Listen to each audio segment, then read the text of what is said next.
We're in the process of adding a Sena SMH10R to my LS2 Pioneer dual sport helmet. So, this dual sport helmet's very similar to a street helmet, but also very similar to a dirt bike helmet too. It's probably more dirt bike helmet than it is street helmet. I went ahead and disassembled. I took the visor off, and then the drop-down face guard or shader that this guy has. So that's not really doing anything. I don't plan to put that back in just because I will be mostly dirt riding. In turn, I will be using goggles. So what makes it a lot like a street helmet is that it does have a face shield, as well as the shader that comes with it that you would use for the street. However, remove the face shield, remove the internal shader, the drop-down shader, wear goggles, and it's much more like a dirt bike helmet. So it is pretty light. In turn, as far as the installing the Sena, it is more like a dirt bike helmet in regards to not having cutouts for the speakers. So for those of you that are familiar with the Sena kits, the SMH10Rs, after a little bit of research, pretty common for installing for dirt riders, just because it's so low profile. So I have already mounted the unit just by itself. So there she sits. And because the unique shape here of my LS2, I actually opted to use the Velcro, because the Velcro stickers give just a little bit more filler, as opposed to another piece that comes with it, which is like the 3M double-sided tape. So if it was a more flush fit across the bottom of the unit with the helmet, I would have used the double-sided tape. But frankly, this Velcro is super strong. I wanted to remove it. I stuck it on there, and then I went to remove it to push, on the sticky piece to make sure it was sealed well to the helmet.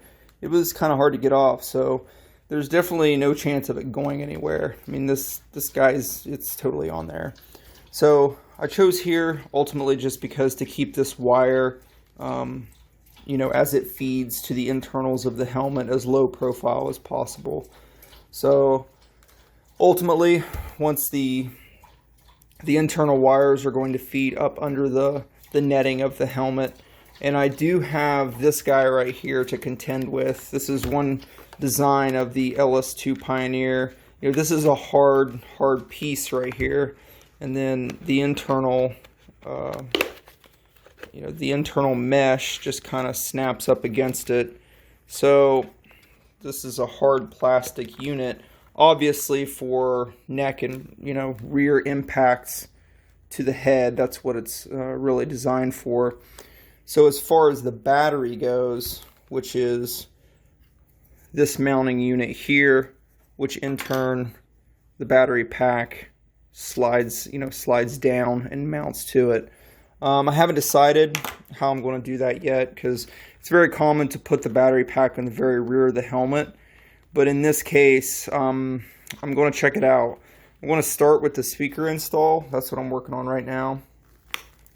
So the way the speaker install really is going to go is, let me get some of this out of the way, is I put the helmet on, and then just using my fingers, put it up next to my ear with the cheek pads out, position the helmet essentially how you would wear it, and then take my finger and push across from where my ear is, my inner ear canal, and that pretty much puts me in this area right here. It does kind of butt up against this, but that's going to be fine.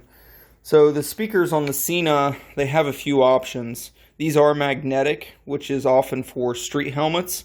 So a lot of street helmets nowadays will they'll have a cutout in the already set up in the helmet. It's just a hole, and then there's a piece of metal that is a part of the shell, and then bloop, it just magnetically sticks to it, and that's really all you have to do. Obviously, being a dirt bike helmet, more of a dirt bike helmet, if you will, I don't have that. So Sena is again nice enough to supply more mounting options. So this is again a Velcro piece, 3M tape, and if you look, the speaker itself is also Velcroed on that side, and then there you go. So then it would just be a matter of mounting it. Now it is going to be sticking to this foam right here. What I may do is get some a couple dabs of quality super glue or Gorilla Glue and just place on the back side of this, because this is foam, so it is a pitted surface, so the sticky portion may not seal to it and hold. Ultimately this has to hold over sweat, bumps, time, the helmet moving around on my head. So I want it to stay in place and not be out on the trail, and then the speaker slides down and then it's flopping around or whatever the case may be. So I do plan to do that. So the beauty of it is, with throwing some super glue, I mean, ultimately all you're doing is just throwing it on this little pad here. So no harm, no foul. I mean, that's no problem. If you look at the speakers, they are substantially thin. I don't see them causing a problem against my head. This is a size medium. It fits snug, but also not too snug. So the way that's designed, it's pretty much going to set with the cheek pad in place like this. It's going to pretty much be setting in this gap here for my ear. So with the cheek pads, it should create some space for the helmet.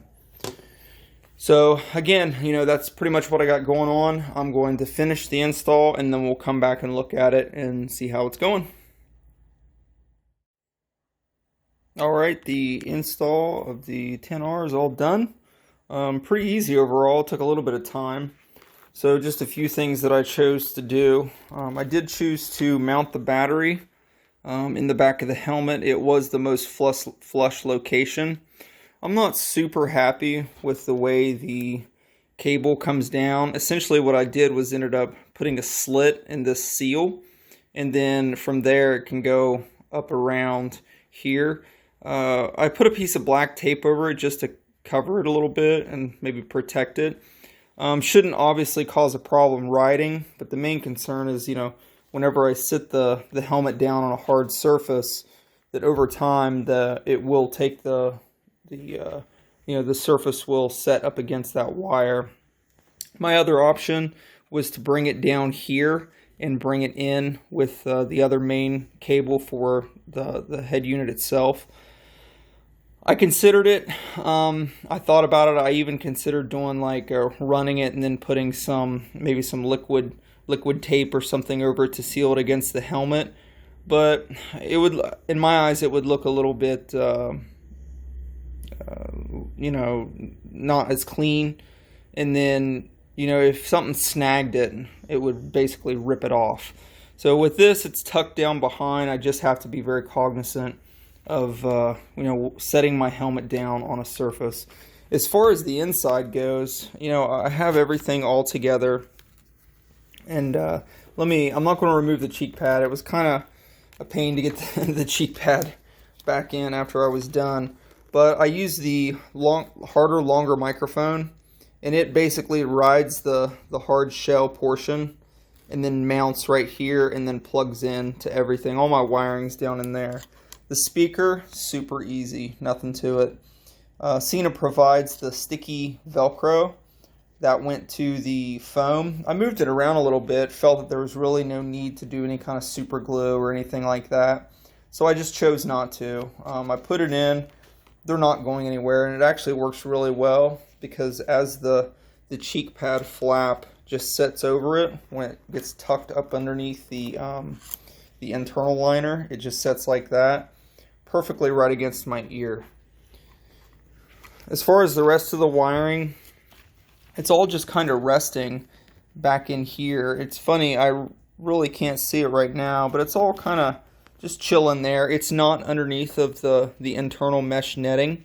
It's just behind this main pad portion, which snaps off here and here. I did choose to use the bigger what I like about the bigger mic, as mentioned, is that it has the foam insert for it. So as air is being vented, this is a snap up and down vent for my helmet. Air is going to go through, and that little foamy piece will probably help stop some of the wind noise. This was the other option, this guy right here. And I used it before in some other helmets, some street helmets, and this does work fine. But I wanted to use the larger microphone and see how it performs. I'm currently not riding, obviously, so I'm just going to have to see once I take it out how well that microphone ends up working. So I did pair it with my phone, made a couple phone calls, listened to some music, just walking around here in the house. And yeah, the quality's fantastic. The speaker placement is good. And it ended up being where I could, where I mounted the unit, that I can still slide the visor down, even though the visor is removed. So if I wanted to put the internal sun shield back in, I totally could. So there it is, Sena 10R install on a LS2 Pioneer helmet, dual sport helmet. Went pretty well. So from there, I'm just going to start looking at some of my mounting for my Sena Prism. So those of you guys that don't know, a good thing about the Senas, unfortunately, Sena stopped supporting the Prism camera, which is this guy right here. It's hanging out, and then the case. They stopped supporting it, but what really attracted me to it whenever I was street riding is that the audio of both you and the group, as you're pairing to the internal Sena headset, pairs to the camera, and that's how you record audio. So you're not running the microphone down from the camera and all that stuff. Not to mention, as you're talking with other riders, their audio gets recorded on the camera headset as well. So I thought that was really cool. It's really unfortunate that Sena chose to stop supporting the Prism camera. Mine's been working fine. I'm looking for a spare battery as of right now, so I get a couple hours of recording out of it and then it dies. So having that ability to swap the battery would be pretty cool.